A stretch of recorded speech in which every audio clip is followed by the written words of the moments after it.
What is abuse? And I'd like to take the liberty of just riffing around the whole topic, since it's something I'd like to clarify in my own mind, and maybe we'll both be a little clearer at the end.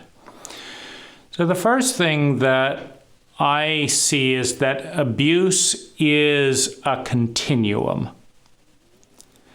That any single pattern of behavior, pattern of relating, exists on a continuum of intelligence, which is measured by the efficiency with which energy is transformed into sustainable well-being.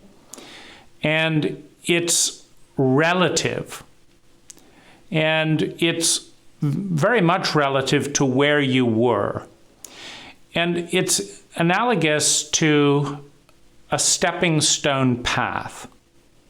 Now imagine there are 100 stepping stones on the path from the front driveway, from the driveway to the front door. And you are on stepping stone number 1, and your goal is to get to the front door. And stepping stone 2 is the next step. It is a step forward on your goal. So taking the next step from stepping stone 1 to stepping stone 2 is progress. Now, taking a step back to stepping stone 1 is going backwards, is not progress. Stepping to stepping stone 3 is progress from stepping stone number 2. But from stepping stone number 5 or 6, it's a couple steps back. And so when we look at abuse, what is abuse? At its core word derivation, you could say it is the absence of what? Of effective use. So to abuse a tool, if I have an electric drill and the drill is rated at 60 pounds of torque, say, let's just say that's its rating, and I apply it to giant bolts that require a drill that has 120 pounds of torque, plus the appropriate leverage to not be jerked around by that drill. I'm abusing the drill because how do we measure abuse?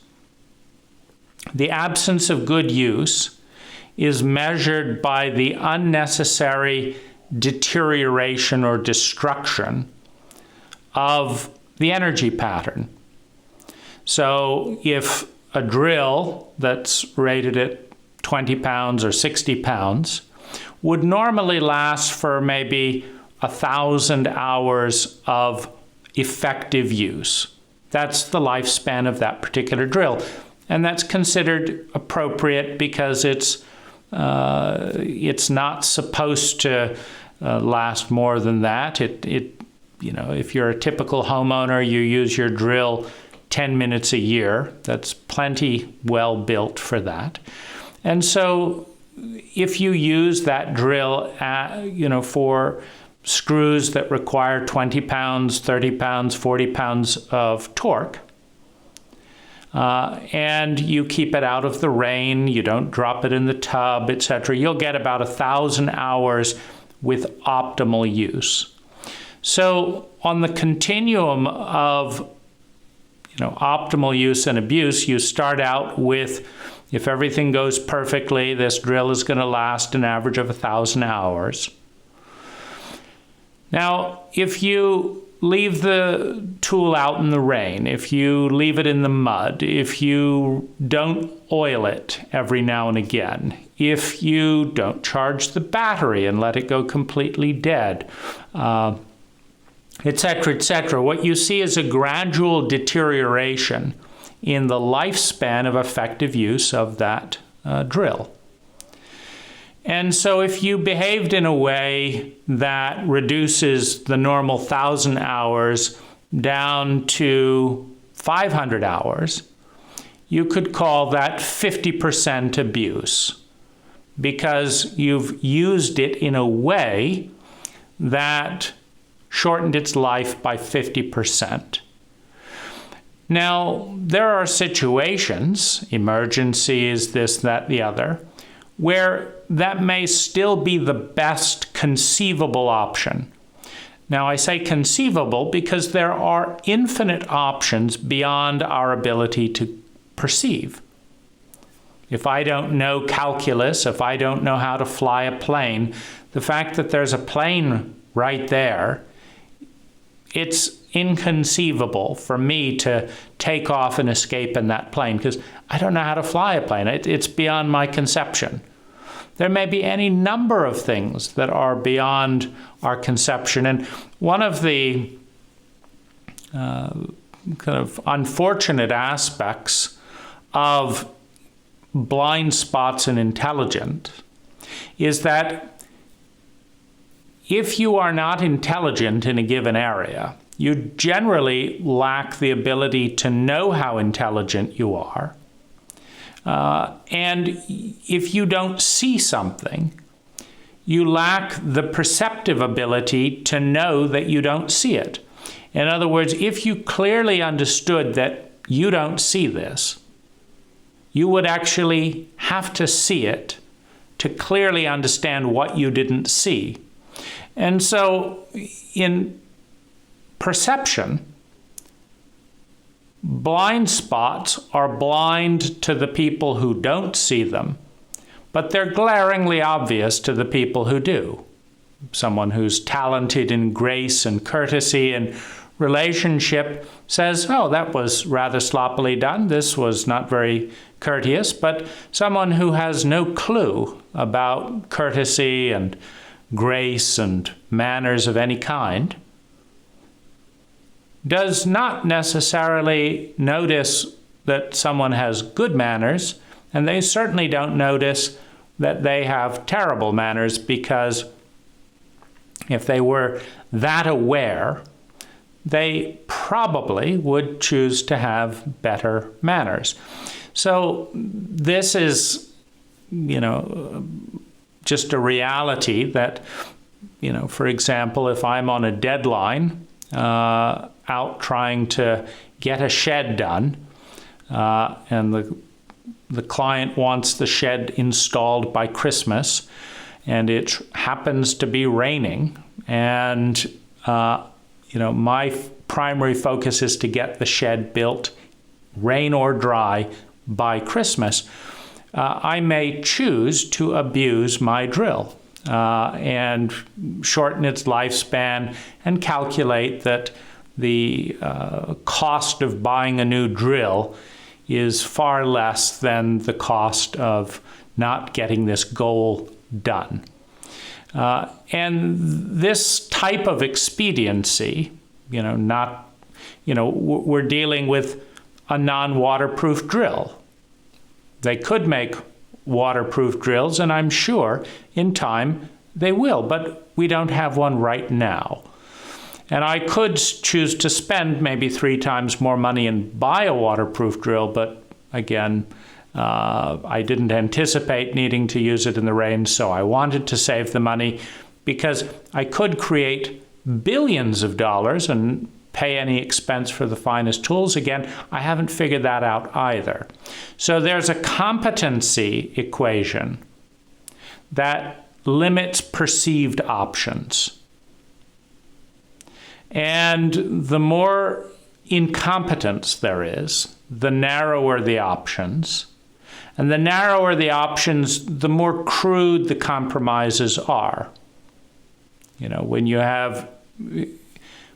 have zero parental training, when you have high stress and financial incompetence, so you have zero parental training, you have zero financial training.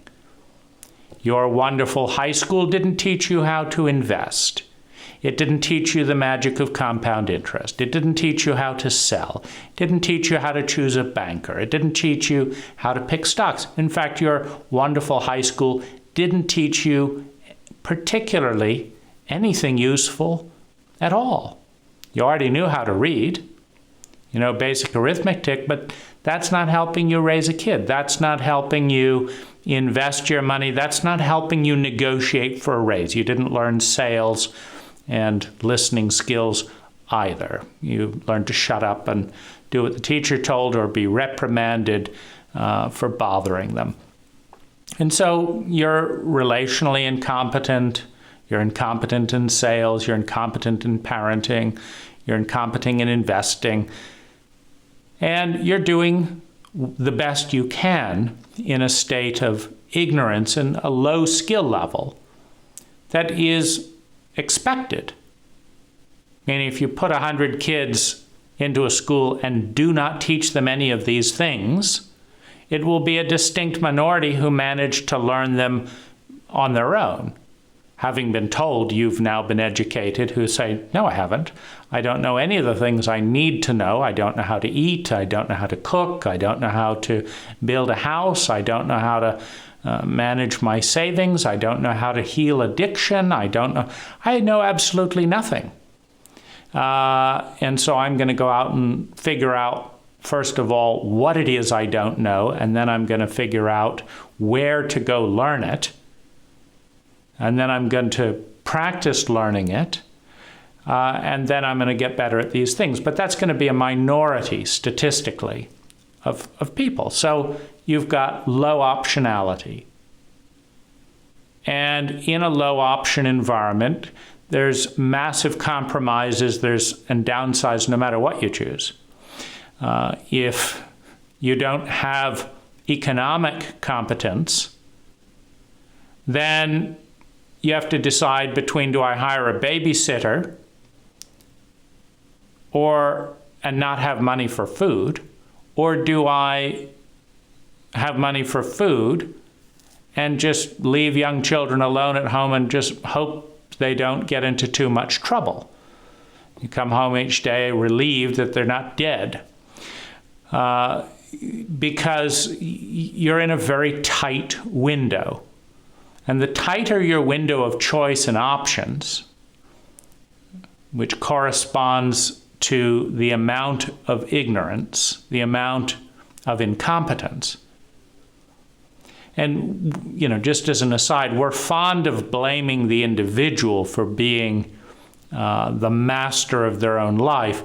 This is largely delusional in the sense that if you give 100 children secure, healthy attachments with their parents, encouragement for growing and succeeding, a low trauma environment, high degrees of emotional literacy,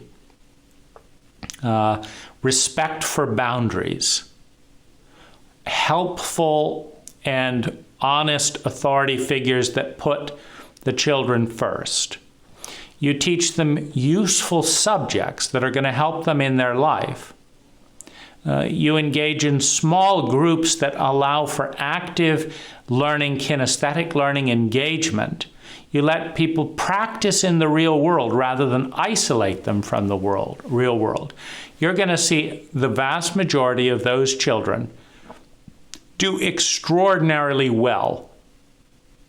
And if you put the same children in highly traumatic environments with insecure attachment, with addiction, with physical violence, with malnourishment, with lies, with abusive power figures and no one to turn to, in a shame-based environment where if you bring up any need for help, you're humiliated, where if you don't know something, you're humiliated, and you're taught largely useless subjects such as algebra or calculus or the names of battles in 1812, which you've never used a day in your life.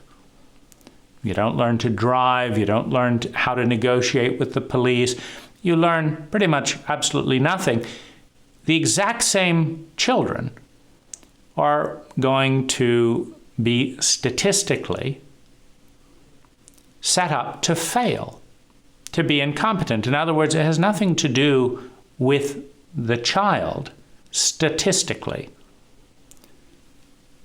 It has to do with the opportunity in the environment, and in fact, it is the innate human nature of every human being to take steps to feel sustainably better and avoid feeling chronically worse. The realization of that innate goal has a tremendous amount to do with the opportunities and the environment. Now, certainly, this is not to discount the will and the exceptional drive of a small minority of individuals who take excruciating odds and overcome them through a mixture of sheer dumb luck, just the fact that in statistics there's always an exception. Even if you give everyone arsenic, every million or so people you give arsenic, one of them's still going to be alive.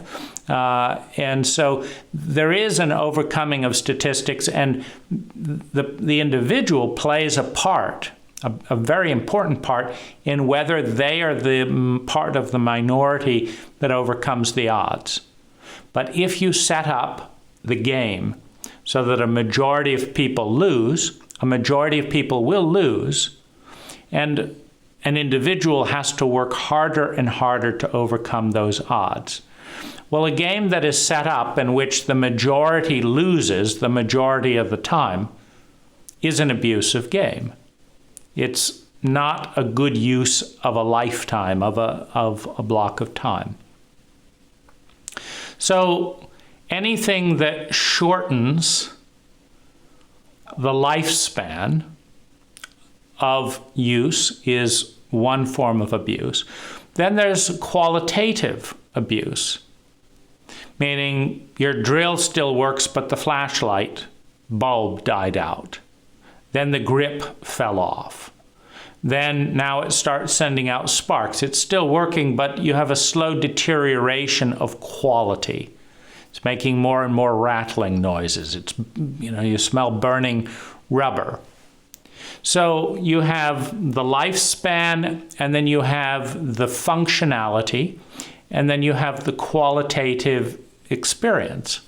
Obviously, if you start spewing out smoke every time you start speeding up, because of the level of abuse and malice directed at your body, you have not been used as well. Now, another important distinction and thing to explore is that abuse can be consensual. So if I'm a drill and I have language, and a person comes along and said, I'd like to use you in the rain. It's going to wipe out. You may not make it through this rainstorm, but I've got a job to do. And I'd like to take you out in the rain and use you up. In fact, I've got one bolt that needs to be undone underwater. And by the time that bolt is undone and you're a foot underwater for about 5 minutes, you're probably never going to recover. And there are drills that will say, yes, please, anything I can do to help, and rush off and be dead drills 5 minutes later. There is consensual abuse,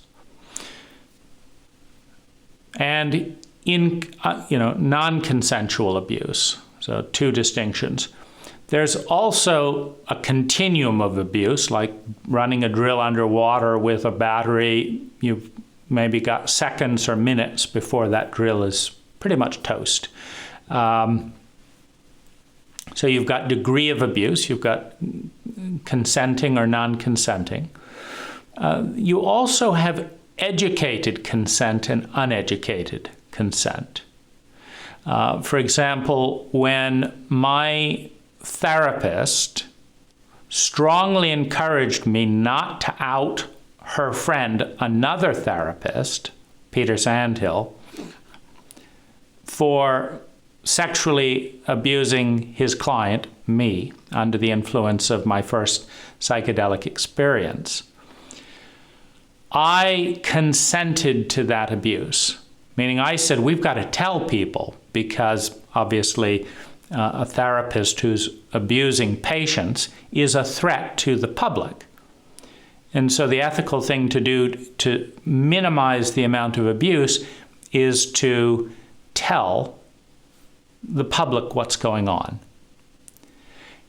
And my therapist, whose primary responsibility in her role is to assist my well-being, but also to assist the public, because it was her other clients that would have been safeguarded by understanding what went on.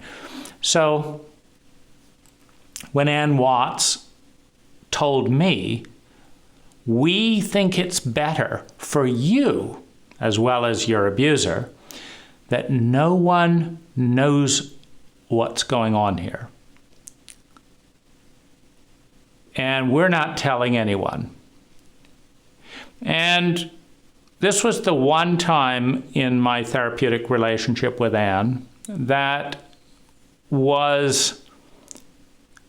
I felt her fear, I felt her anger, and I felt her pushback. I got that this was important to her that I keep this secret.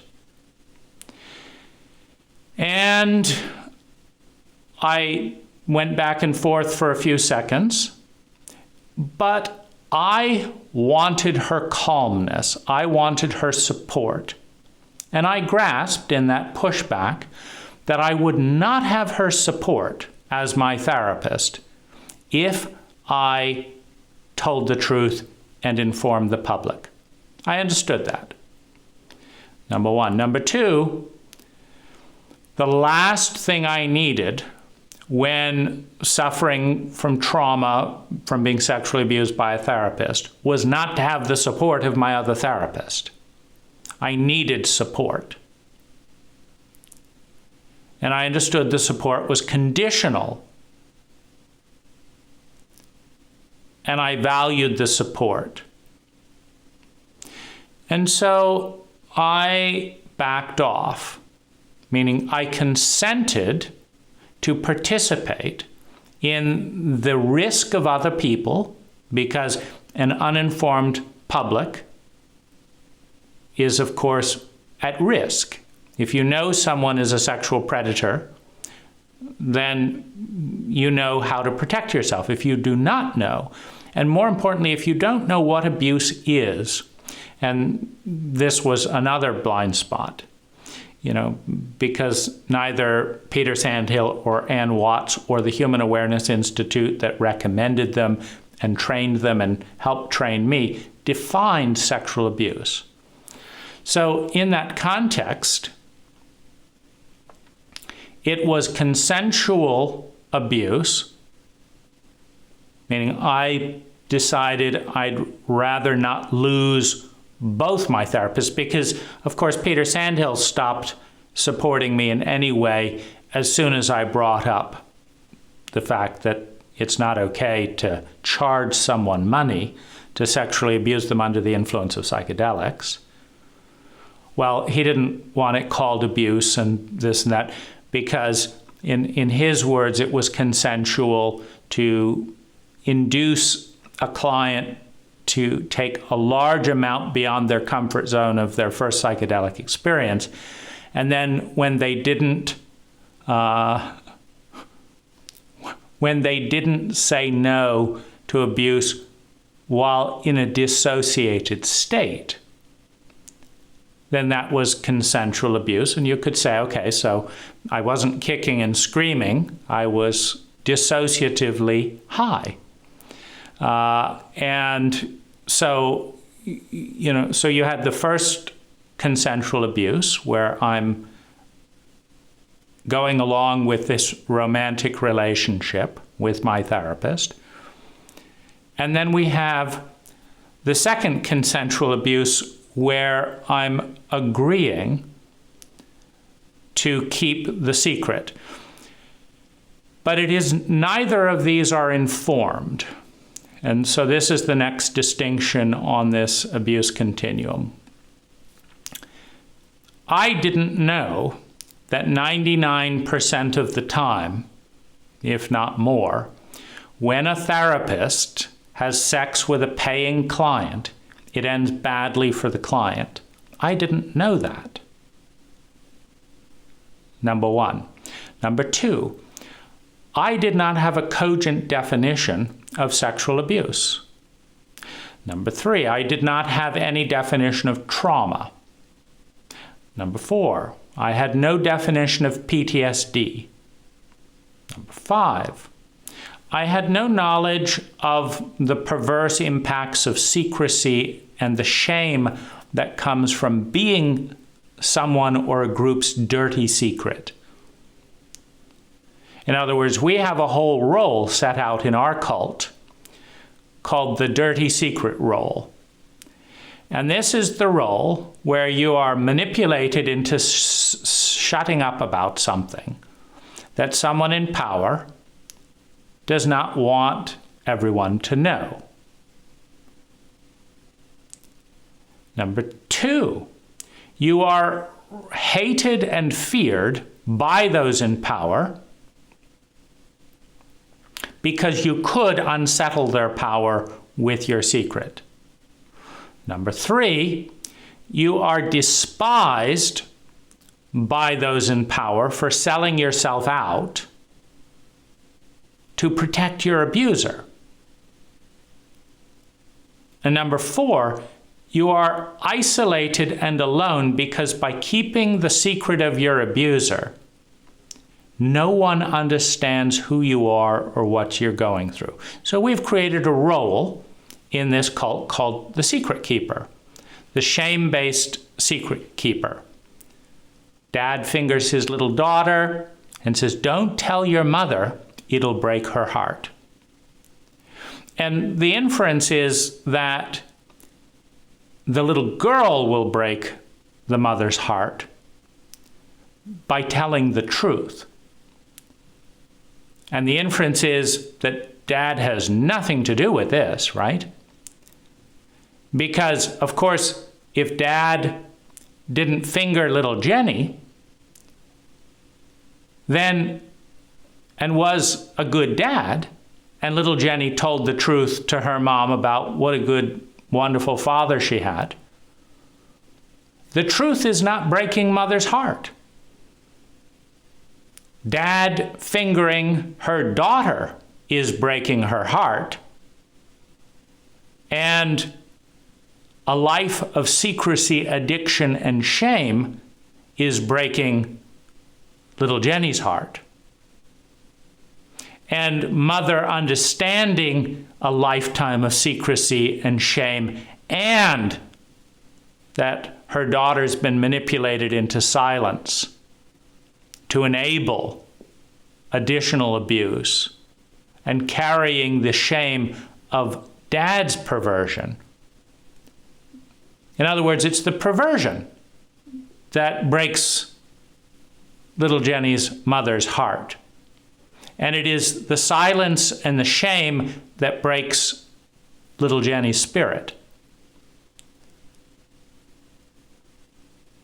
And it begins with the perverted infection of the virus of abuse.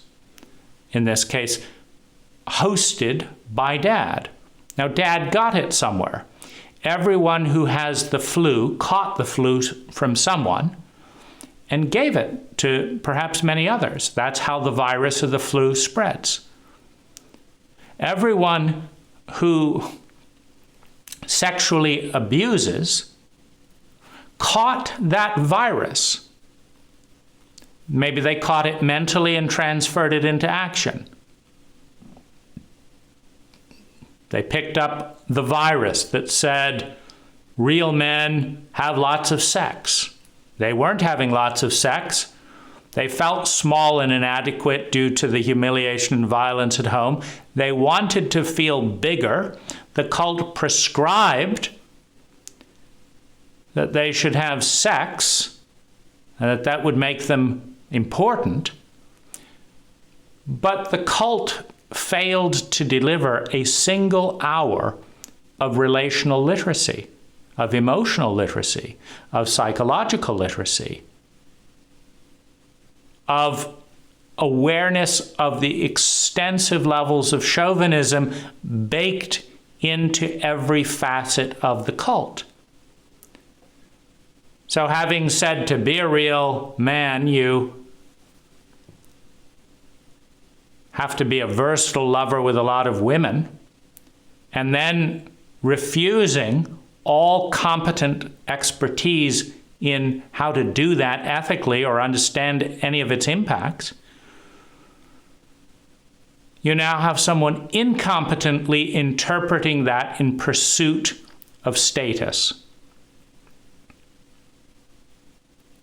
So that's one way to get infected with sexual abuse.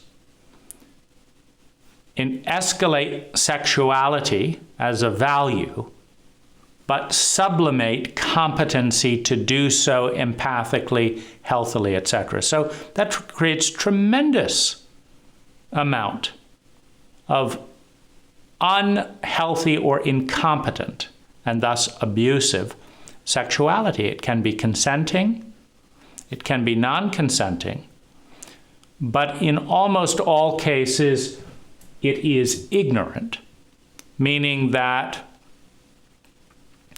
I hadn't a clue that 12% of therapists admit in blind questionnaires to sexually abusing their clients. 12%. I had no idea that 99% of the time that happens, it's terrible for the patient. If someone says, "Would you mind drinking that arsenic?" Well, it tastes terrible. I know, but I'd really like you to do it. You're sure? Yep. Please, drink the arsenic. You drink it. But you didn't know that 99.9% of the time people die from drinking arsenic. You don't have informed consent. So I didn't know what the odds were. I didn't know that my life was about to develop PTSD as a result of shame and secrecy, fear, hostility, and lies being piled up by my therapist in addition to grappling with the unintegrated psychedelic session, which is a form of abuse, and in addition to an unintegrated lover relationship with, the first time in my life it was a man, because MDMA represses boundaries. So if you have no boundaries, you're pretty much a yes to everything. It's one of the reasons MDMA is considered a date rape drug, is because someone will have sex with you on MDMA who would never have sex with you off of MDMA. And so that was the case with Peter Sandhill. I would never have fallen in love or been sexual with Peter Sandhill without MDMA, but compounded with psilocybin and MDMA in my first time, and understanding that there was a receptivity in my therapist in that area, I promptly fell in love with someone I would not fall in love with, and in a way that I would not do, because there was no. So this is, again, ignorance on my part, because I'd read the book Acid Test of MDMA being used for PTSD, but all of those therapists in the book Acid Test were licensed therapists. Now, it turned out Peter Sandhill was not a licensed therapist. And it turned out Ann Watts was not a licensed therapist either. I didn't know that. So you have layer upon layer of consent without knowledge. Now that is abuse of power, abuse of privilege, abuse of role. If your government asks you to go along with a program that has a 99% chance of harming you, that government official is abusing their power because they're using your money. And the same with a therapist or a professional. If you take your computer into Best Buy and pay them $400 to tell you what to do to make your computer better, and they recommend 5 things, and every one of those things has a 99% chance of making that computer slower, more defective, burning up, dysfunctional, then you've just paid money to be abused. Meaning your computer has deteriorated in value as a result of dealing with it. You've paid money to be abused. Now, if you know that, and see, this is where the emphasis needs to be on knowledge, because we are a culture that is filled with consensual abuse. I mean, we're filled with non-consensual abuse as well, but we're also filled with consensual abuse. And the consent in almost all cases is given because we do not understand the cost. Would you mind letting me trade your retirement portfolio for you? I've got some commodities futures I think would be really exciting. If all goes well, you could be rich. How about it? Who doesn't want to be rich? Well, once your commodity account loses 50% of its value, you may stumble across the most relevant statistic, which is that 80% of all amateurs lose money in commodities, and lose big. Over time lose their entire account trading futures in commodities. Now that's an important bit of data because I'm an amateur. And the fact that you could become rich but have an 80% chance of losing it all is the key piece of data you need to decide whether to consent to what in that case is an abusive invitation. Your goal is to become rich. If I send you to Vegas knowing that there's a 90% chance that if you place 100 bets, you're going to come back with little or no money, and I say, you want to be rich? Place 100 bets in Vegas. It works out 2% of the time. I'm being abusive. So we have degree of abuse, meaning in terms of how it shortens the effective lifespan. So we have lifespan. For example, we abuse our homeless by making it illegal to construct low-cost housing. If you look carefully at the building codes and laws and zoning laws, in most places in America, it is illegal to construct a low-cost dwelling. Having first made low-cost housing illegal, which is an abuse, we then evict people who cannot afford current market rate houses that are legal. That's another wave of abuse. And that abuse takes 26 years off of a homeless person's life. So if, let's say, that homeless person statistically would have lived to 75 years old, they lose 26 years of that by being on the streets chronically throughout their life. So obviously, abuse on a physical lifespan. But they also have a 42% chance of developing PTSD.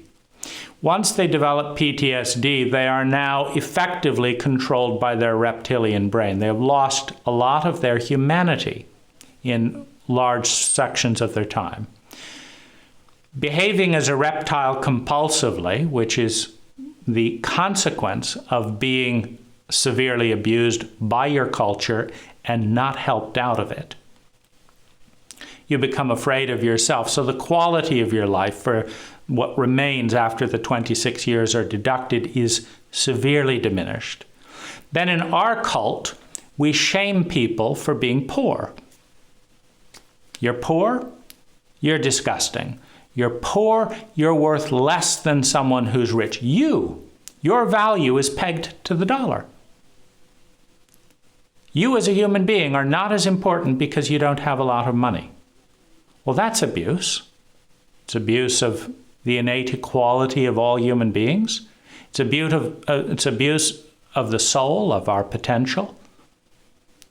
So we have abuse upon abuse upon abuse, forcing people to be homeless, chronically reducing their lifespan, and then inducing PTSD with sociopathic treatment, theft, illness, etc. on the street.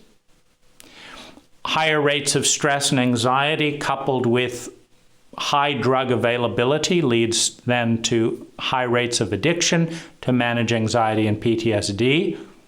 High rates of death rate and quality of life go down. So you could say that we are a severely abusive culture to the millions of minors and adults that are homeless. So it's a pretty high quality of abuse. It's high on that continuum because it's shortening a lifespan by roughly half and decreasing its quality by perhaps 70%. And then shaming and blaming them for our abuse, which is a classic scapegoating mechanism. And just saying, oh, well, there's nothing we can do about it, which is another form of incompetence. And it's another lie, meaning there's lots of things we can all do about that. We're just not doing it. And so every single day that a homeless person sees someone like you and I driving by and not doing something, they get a ping in their heart, in their brain, that says no one cares about you. That's pretty severe abuse. Shortening the lifespan, increasing the suffering. So you also have this kind of phenomena of breaking. If you put a half-ton of bricks in a half-ton pickup, you can probably drive 70 miles an hour if the road isn't too bumpy, and you're kind of within tolerances. Now, admittedly, your truck and its engine will give up at maybe half of the lifespan. You know, a Toyota Tundra, well built in the right years, can easily go 400,000 miles. But if you drive that full time with half a ton of bricks up and down every hill, let's say you'd get 120,000 miles or 140,000 at max load. So when you put a load on something, it shortens its lifespan. You also use more gas. So you use more energy to go shorter distances, and you shorten the lifespan. You also increase risks. If you've got a half-ton of bricks in the back of your truck and you're careening around a corner, if a deer steps out, or a little child, you of course slam on the brakes just like everyone else does, but you stop twice as slowly, which means you've got body damage, which means you may be in for manslaughter because you couldn't stop in time because you're carrying a load. Now, so if you reduce a truck's lifespan from 400,000 down to 120,000 with a half-ton of bricks, and you increase the odds of fatality by, say, 500%, and you run through brake pads at that high load, starting and stopping, you know, your brakes have to stop an extra 1,000 pounds of weight. So you run through brake pads 30% faster. And you use 30 or 40% more gasoline to carry all those bricks up the hill and, you know, slow down and all of that. And the shocks and suspension wears out 3 or 4 times faster. The fact that you're carrying that extra 1,000 pounds is a significant abuse on the vehicle. Now, it's engineered to last at that rate for an acceptable amount, and you pay more, meaning what they do is they build it all a little stronger so that it won't actually fall apart while, you know, the wheels won't just roll off if it's built according to specifications at that 1,000 pounds. But they will, all the tires will need to be changed much more rapidly for that extra 1,000 pounds. And every single thing about that analogy holds up for the abuse of a human being. When you put the shame of 3 generations on a 7-year-old child and say, it's up to you to fix the problems of our family. Now, we may look like adults, but we're really children and adolescents. We're abuse survivors in grown giant bodies. We don't know what to do. And it's up to you. So I go into the living room. I can't find my phone. I feel helpless. That helplessness reminds me of all the horrible helplessness I felt being hit as a 5-year-old child by my father, being hit as a 5-year-old child by my mother, watching betrayal after betrayal after betrayal. I feel the same helplessness. I can't deal with it because all of that load came down on my body and nobody unpacked the truck. My parents never apologized. They never said, you know, this is really not yours to carry. We didn't get any parental training. We're completely maritally and parentally illiterate. I mean, we have no business raising a child, but we didn't want to wear a condom.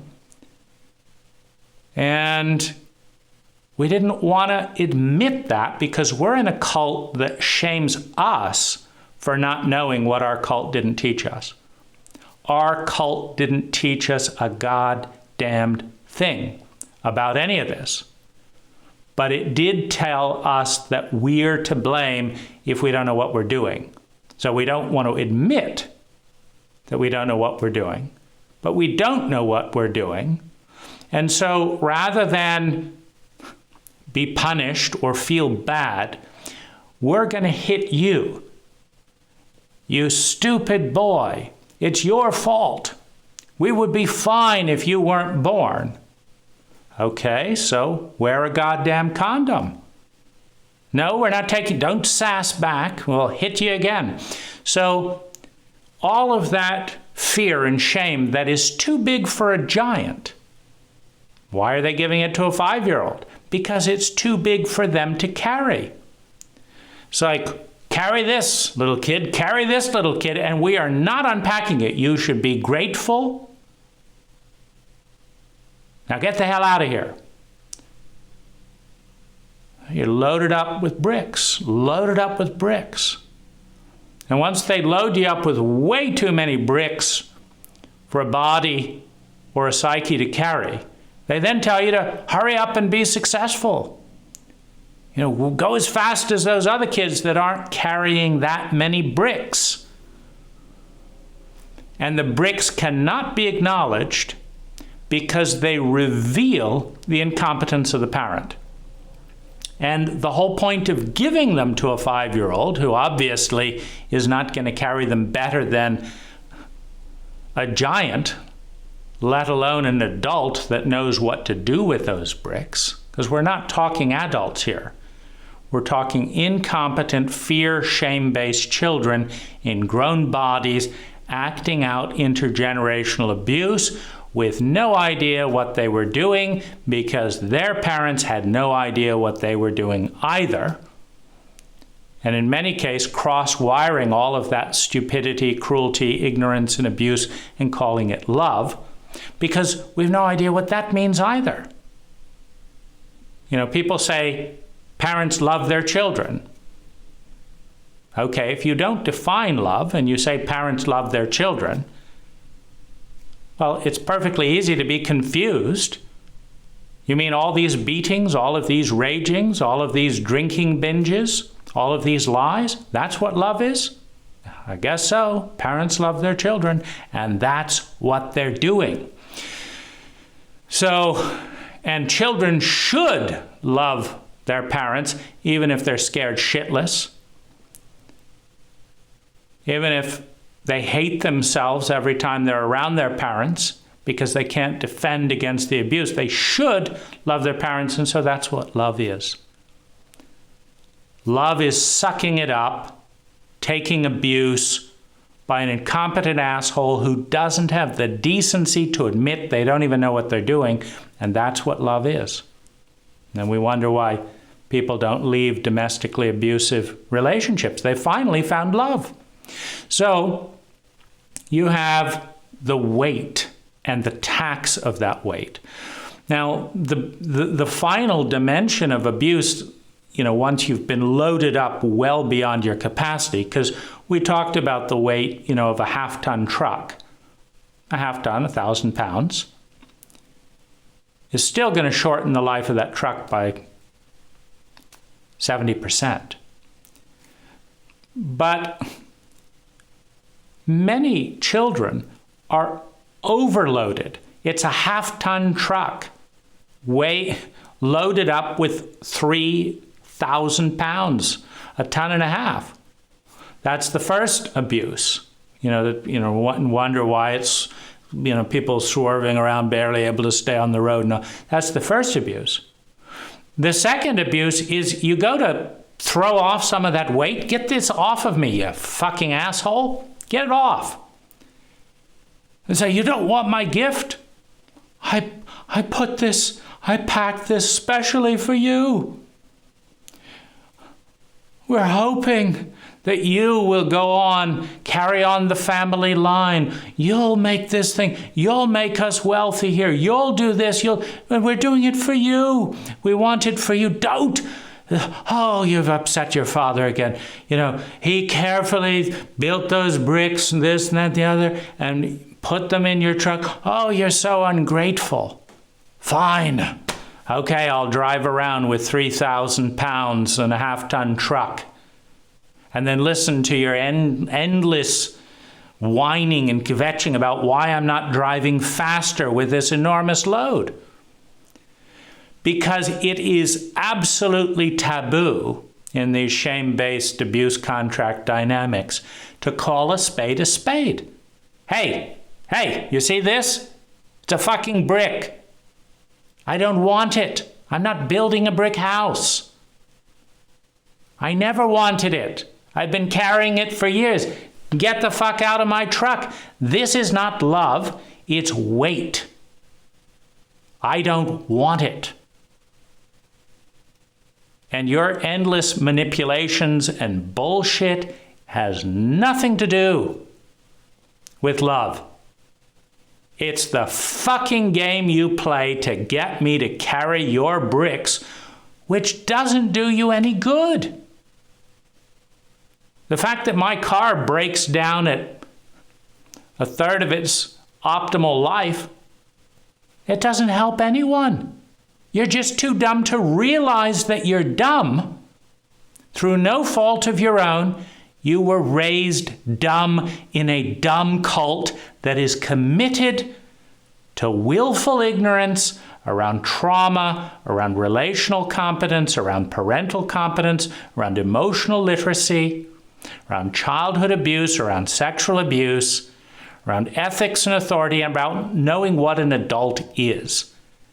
You know nothing about that because you're raised in a dumb cult that is committed to being stupid. It's not your fault that you're dumb. And it's not my fault that I'm dumb. But we're both dumb. You want me to carry around a load of bricks that have no business being carried around. And I'm carrying them around because I'm believing your bullshit that that's love. And it's not.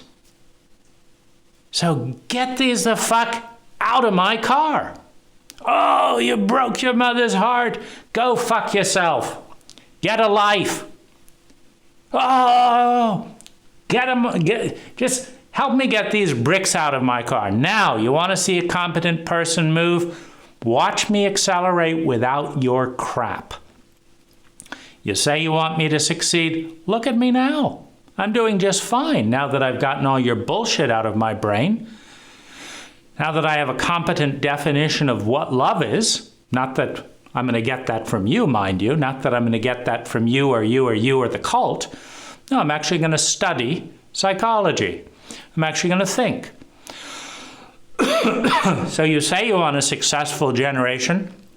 I've got a chance now that I've gotten you out of my hair. Now that I've relabeled arsenic as, you've got it labeled as love potion. I've got it labeled as poison and got it out of my diet. So, okay, now we can succeed a little bit more. You say you want me to be happy? I'm already happier. Oh, you want me to be happy while drinking your poison and carrying your bricks around? Aha, that's where you're crazy. That's where you're an idiot. Because carrying bricks and drinking poison doesn't make people happy. Not that you would know that, being raised in this cult by equally abusive parents, but it happens to be true. Not that you would know that, never having spent a single hour training in psychology, the science of the psyche, the science of the self. It's just as scientific as anything else if you bother to take data points. Not that we do in a chauvinistic cult, obsessing about the next set of sneakers. Who gives a shit whether you're wearing Nikes or Adidas when you're carrying a ton of bricks that are guaranteed to fatigue you in any sneaker? So we have this tremendous load being handed from generation to generation. And then we have cult defenses. Thou shalt love thy parent, bizarre examples of love. My father read the Old Testament, story where, I forget, was it Abraham? Who gives a shit? But anyway, the Old Testament God wanted to see if Dad would be part of his gang. So he said to Dad, Dad, are you loyal to me, your gang leader? And Dad said, yes, O Lord.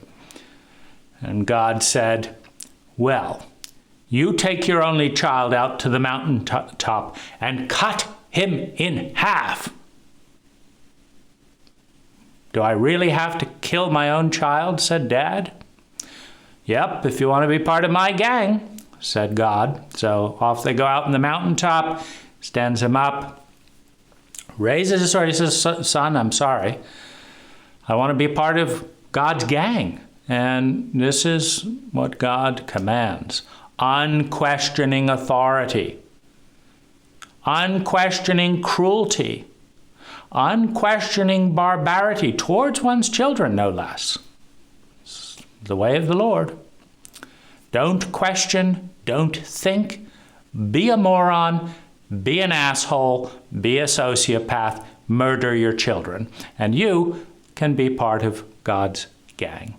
So he's getting ready, he's about to cut, but the Lord was pleased because clearly Dad was willing to murder his child, despite it being a lovely child, despite him loving the child and not wanting to kill him.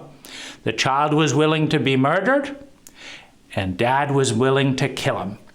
And that's the kind of dad God wants on his gang. And that's the kind of gang that my dad wanted to make sure I understood was part of Christianity. This is the Christian way. The Bible, the way of the Lord. Of course, Dad put on a big voice. And the Lord said to so-and-so. And this is the kind of crap a child is traumatized with. I mean, go fuck yourself, Old Testament bully. Go fuck yourself. Dad who feels so small he has to terrorize his child with stories of God-appointed child murder. Go fuck yourself. Get out of my truck. Let me accelerate at a decent without all this bullshit. How do we get rid of it? Oh, you're not appreciating the... No, I'm not. Get out of my truck. And so that's really so much of the issue is, these bricks are coming right and left. The government's giving you this crap. You cannot... I'm going out to meet with a county official who has informed me that I cannot cut any trees on my own land. I've explained the benefits to all concerned. Doesn't matter. You're not allowed to cut any trees on your own land without this and this and this. Get out of my hair. Get out of my bag. So my tax money is going to be spent harassing me as the taxpayer. My efforts as a child will be spent harassing me. If I do anything intelligent as a child, I'll be blamed for violating the edict of the totalitarian regime. And then we wonder where Stalin came from. It's quite simple. Could have been Dad.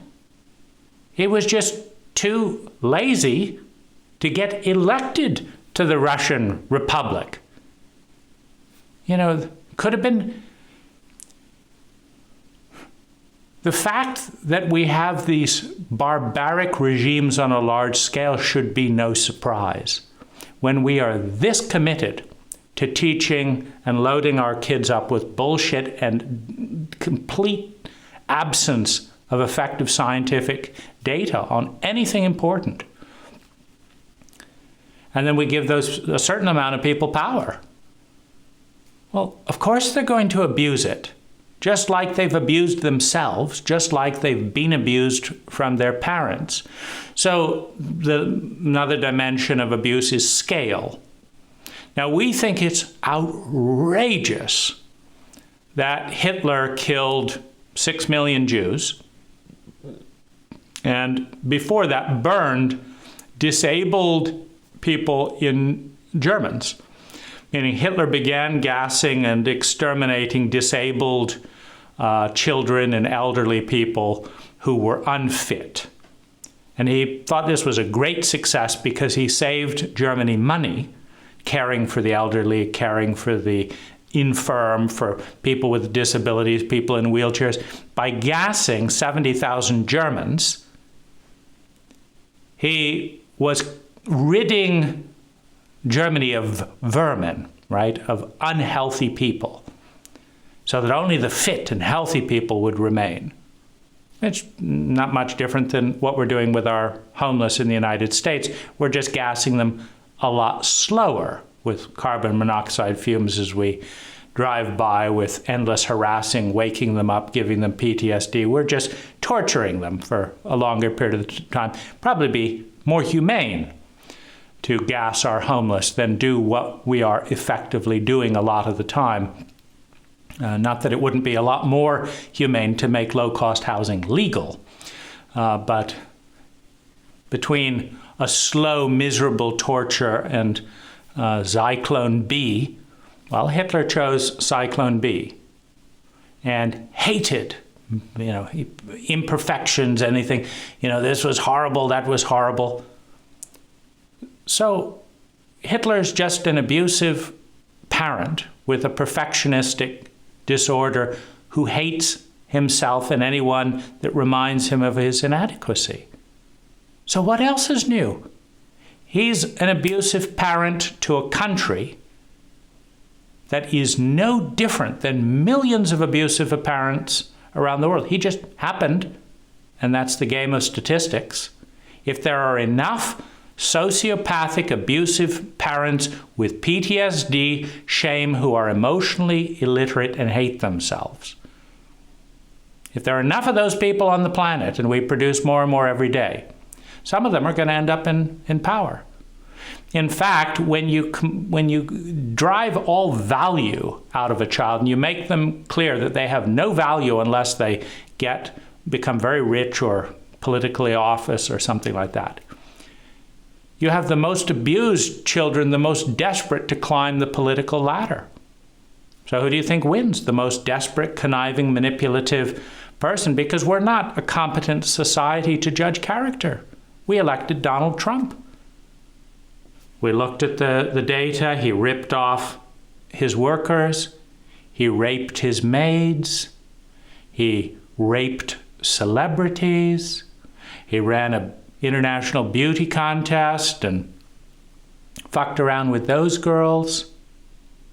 He cavorted around. He thought Putin and Xi Jinping and all these dictators were wonderful.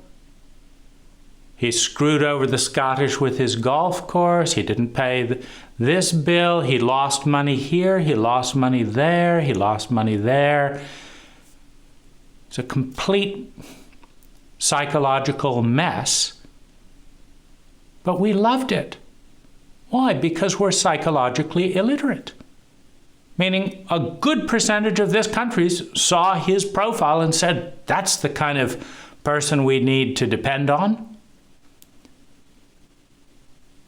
A pathological liar who will lie 28,000 times, according to fact checkers, a nice new record, and nearly get elected again. So if we're too dumb to differentiate between who we respect because our parents successfully convinced us that their cruelty, their stupidity, their complete sociopathic incompetence was love and just what we needed for our own good. And we don't want to question that because we'd hate to have mom have another fit. Well, the consequence of buying into that, Trump looks pretty good. Because he, just like mom and dad, except he's got gold toilet seats. He makes points of making grand entrances with helicopters. Everything's going to be amazing in Trump world.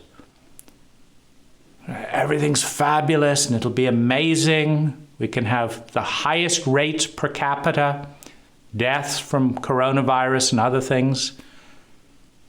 We can become poorer. Wonderful. And we can completely sweep it all under the rug. So when that cannot be talked about to a large section of the country that says, yeah, but, how can you possibly talk about being such an ungrateful child where you got all those bricks that have never been useful for anything? So you have scale, you have magnitude of abuse, and abuse tends to be fractal in nature. Meaning if you have a family of 5, and let's say there's one scapegoat, in a shame-based culture, there always has to be a scapegoat. Because in a shame-based culture, first you have high levels of incompetence. Secondly, you punish people who are discovered being incompetent. So you create high levels of incompetence through ignorance that is willfully sustained. And then you punish people for the failure that comes from the ignorance. And as a result, there's a big buck-passing game which wastes everyone's time because everyone is in fact involved in causing and allowing a sociopathic level of ignorance to perpetuate generationally. Everyone is involved with that in one way or another. allowing it, pretending it's not happening, diminishing it, watching addictive Netflix and avoiding thinking about it, voting for incompetent leaders, not doing your research, not running for office yourself. We're all involved with it. We're all participants. There's no observers, say our top physicists. The very act of witnessing changes the results.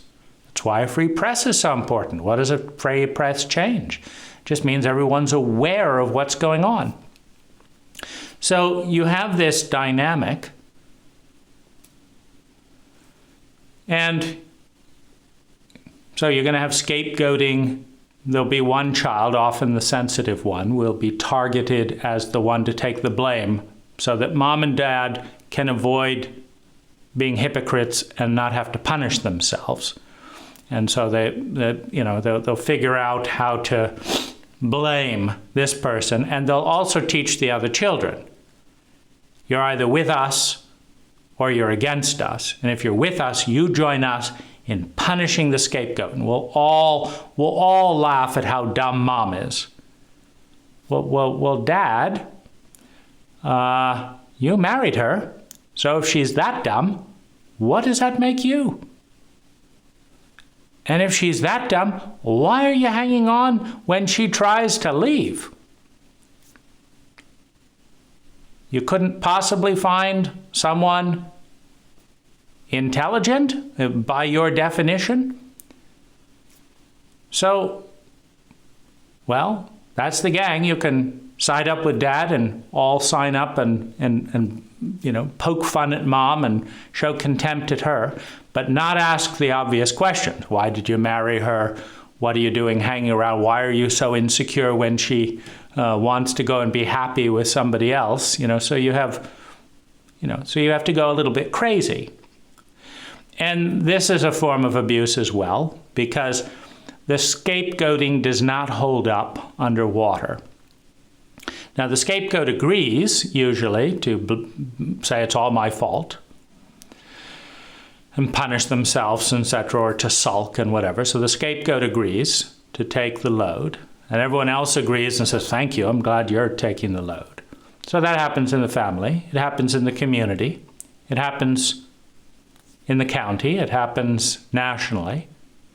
That's how an incompetent, shame-based cult deals with the chronic failure induced by its incompetence, so that those in power and authority do not have to be punished, which is the framework in a shame-based cult. In a love-based cult, when you make mistakes, you say, how did that happen? Toyota has a 5-process analysis, where if something goes wrong on the assembly line, they say, okay, this went wrong. Why did that happen?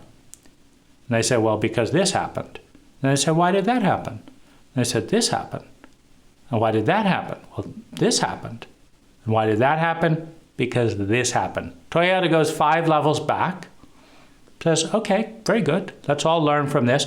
We're going to change what's going on back at level 5. And then this won't need to happen. And then this won't need to happen. And then this won't need to happen.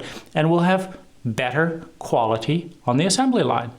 Now let's proceed, and we'll measure the results. So shame leads to punishment, which leads to blame and scapegoating, denial, terror, and trauma. Learning and empathy leads to curiosity, leads to transparency, leads to growth and obvious questions.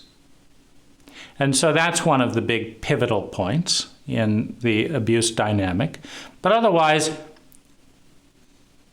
it's really no different whether one dictator kills 1 million people or 1 million dictator mothers or fathers drives 1 million of their children into addictive, self-destructive, suicidal death cycles and kills 1 million people that way. It's the exact same pattern. As long as the pattern is there, it will show itself at every layer of the cult, at every layer of the species. You change the pattern overall, it'll change in millions of homes. It'll change in millions of communities. It'll change in dozens or hundreds of leadership protocols, because those leaders come from our houses. So this wraps up a little bit of an exploration around what is abuse. Abuse is the absence of good use that shortens the effective lifespan of a person, of a product, of a machine, of a planet. You know, when you cut down all the trees and increase the volatility of temperature in the process, trees reduce temperature volatility by hundreds of %. So when you reduce all the temperature volatility modulators, and you have extreme changes in temperature, and thus extreme winds, and thus extreme tornadoes and storms, and thus extreme damage to buildings that require more trees to be cut down to repair all the buildings caused by cutting all the trees and losing the volatility, you have abuse of a planet. You shorten the lifespan of many species. You shorten the lifespan of effective ocean ecologies. You shorten the lifespan of a human body. So you have shortened lifespan. You have reduced functionality. You have reduced optionality out of reduced functionality. You have increased pain and failure as a result of that. You have narrowed, you have a narrowed probability field. And then you have reduced quality of, for human beings, reduced quality of life. More pain, more guilt, more exhaustion. So you have shorter, narrower, reduced quality. And the things that a parent, a teacher, a therapist, a priest, a god, a religion, a cult does to its children that have those consequences are abuse. And they're on an abuse continuum. Now, it's worth noting that everything falls on an abuse continuum, on an intelligence continuum, on a health continuum, on a love continuum. So what is adult love? Adult love is caring enough or loving enough to care. If you don't feel care, you're not even at level 1. You love enough to care. If you don't care enough to take time, you're not even at level 2. So you care enough to take time. You take time to see. You just take time twiddling around avoiding seeing the other person or the other object. You're not at level 3 in an intricate process of adult love. You take the time to see. And if you see enough, you get to level 4, which is understanding. If you see enough, you develop understanding. If you understand enough, you have empathy for what you understand. That's just the way biology and consciousness work. If you understand enough, at the point where you truly get it, you will have empathy with what you understand. Now, you can have a very light level of empathy as, that's pretty painful, but I'm not getting anywhere near that. So you're not over the threshold. When you empathize enough, you will change. It's called attunement. When you understand enough, you will empathize. When you empathize enough, you will attune. Attune to what? The other person. To the feedback loop. To the relationship. Now, it's the government's job to attune to the citizens. It's the parents' job to attune to that which is being born in their children.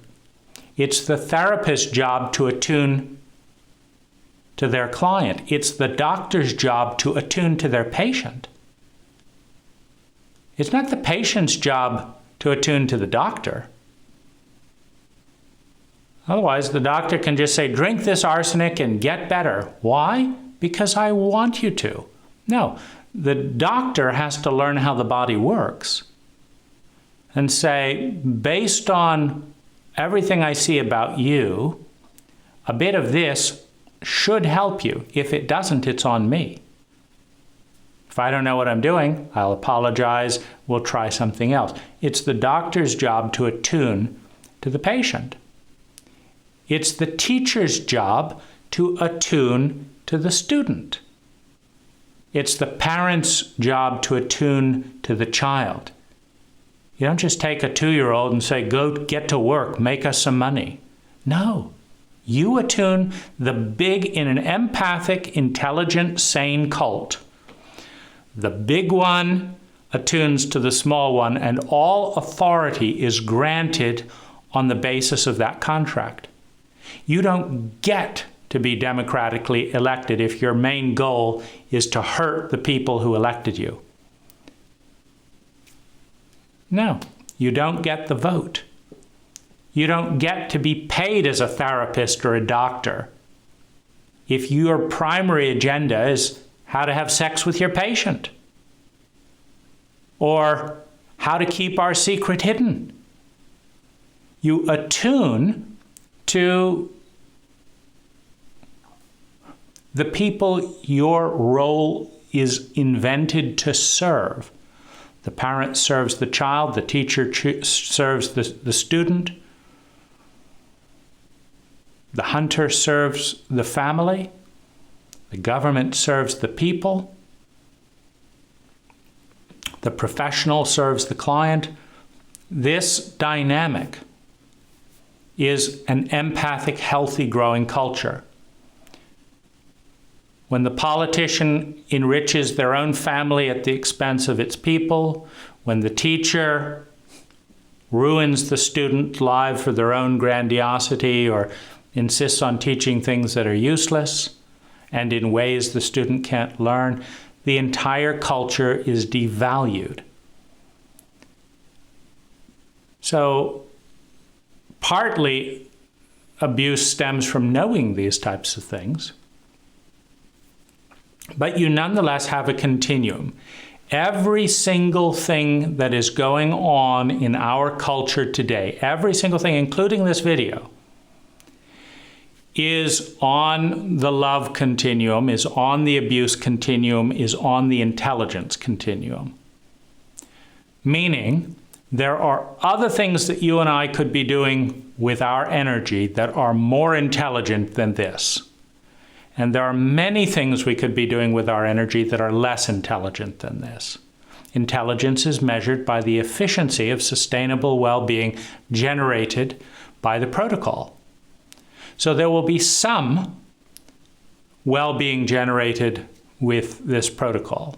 I'm specifically making this for shame-based, abused children who have been driven crazy by their parents' insanity.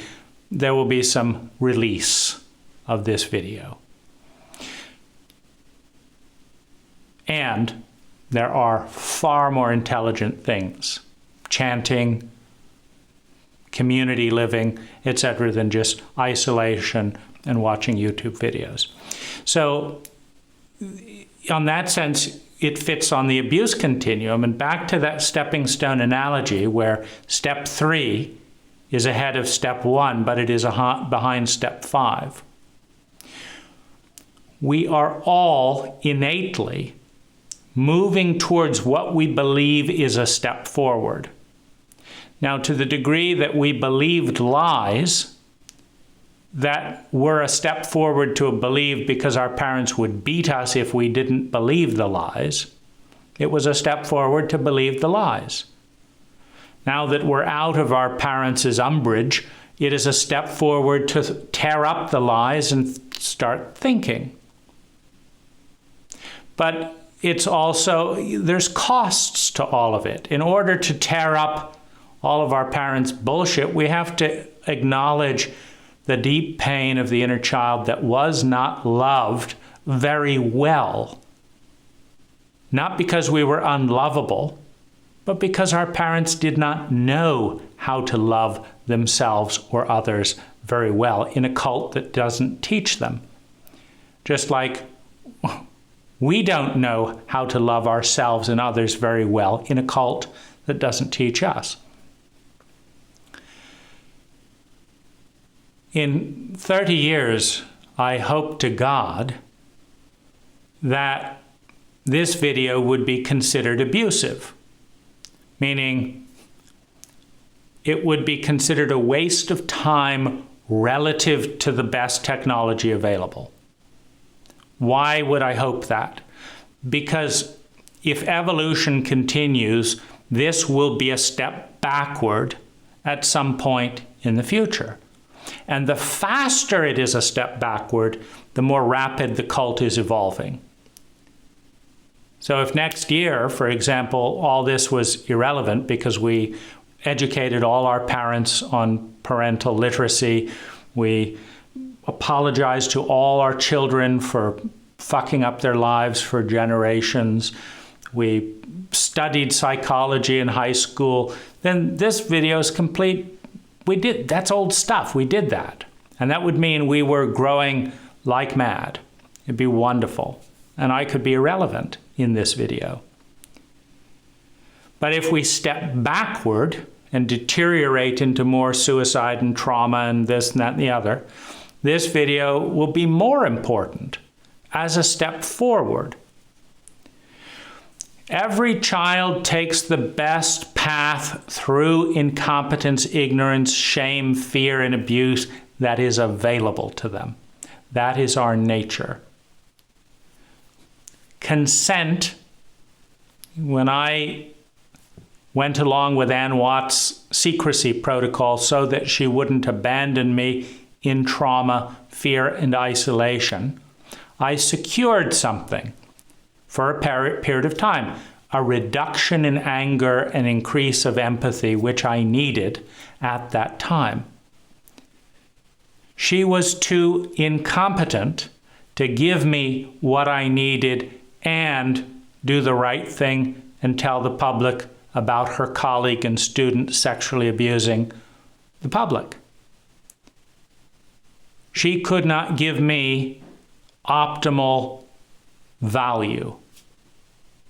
She couldn't follow the law.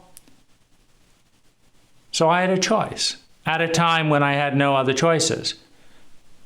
When you're in panic and trauma, you want a familiar relationship. When your parents abused you and abandoned you, you can't go back to them. They're not safe. So you have your therapists. Now, when your therapists betray and abandon you,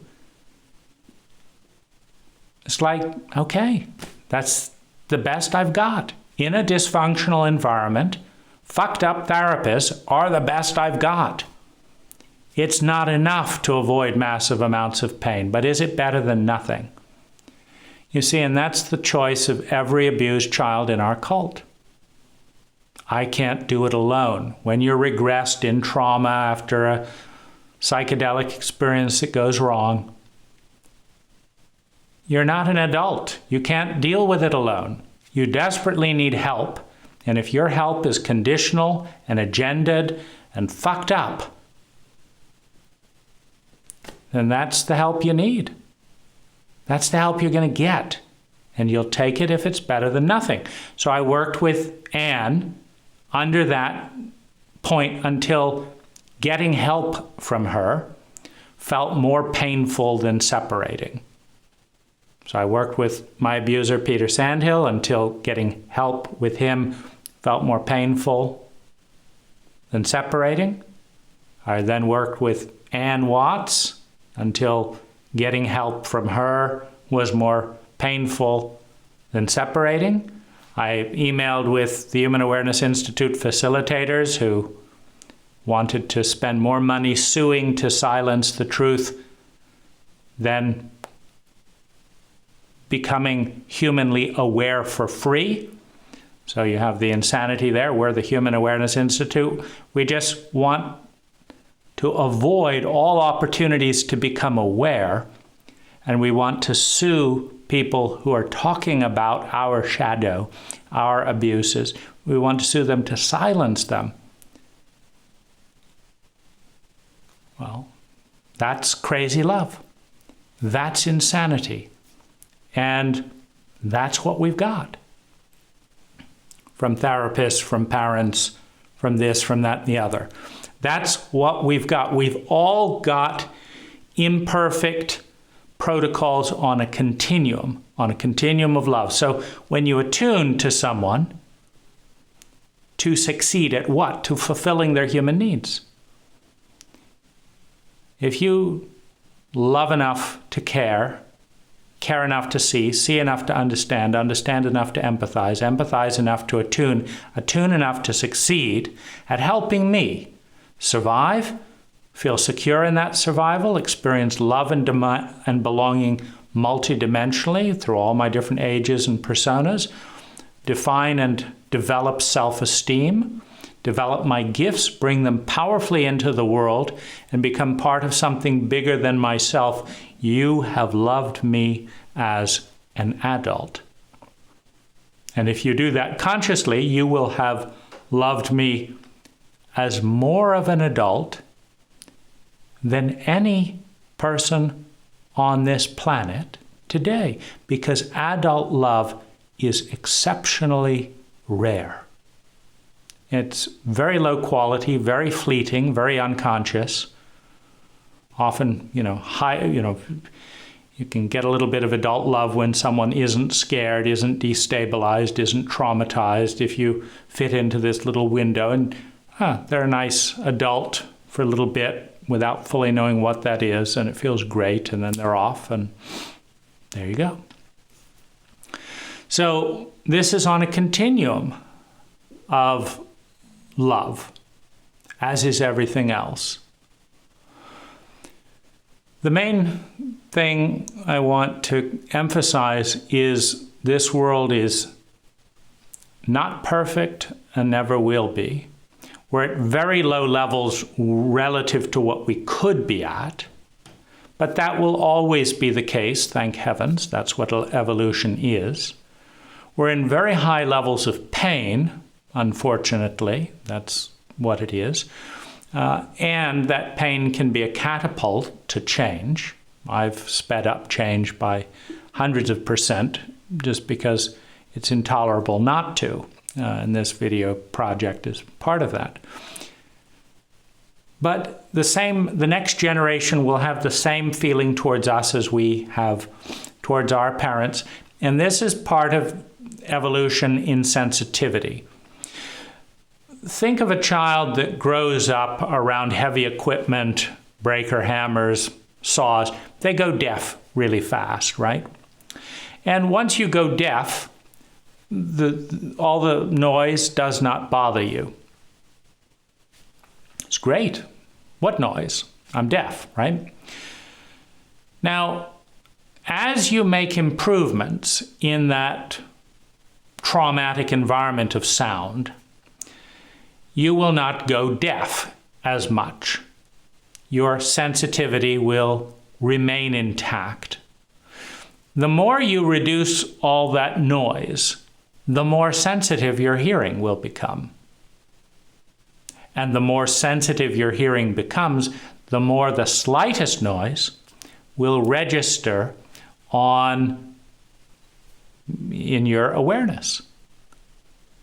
If you had complete and utter stillness and silence, and then after a week, one pin dropped on a wood floor, it would be amazing. It would be an enormous event.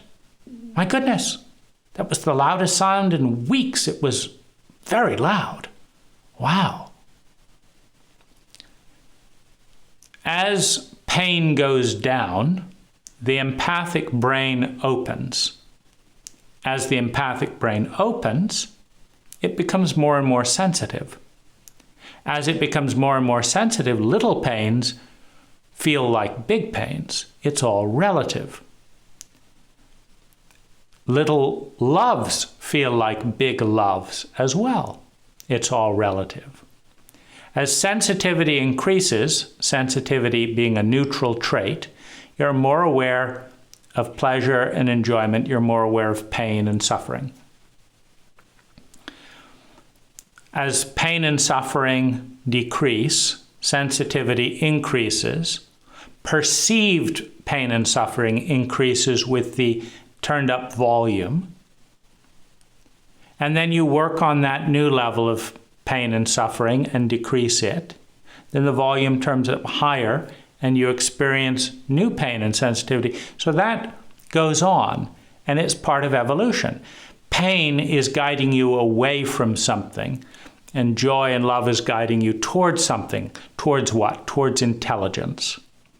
The efficiency with which energy, time, money, and natural resources are transformed into sustainable well-being.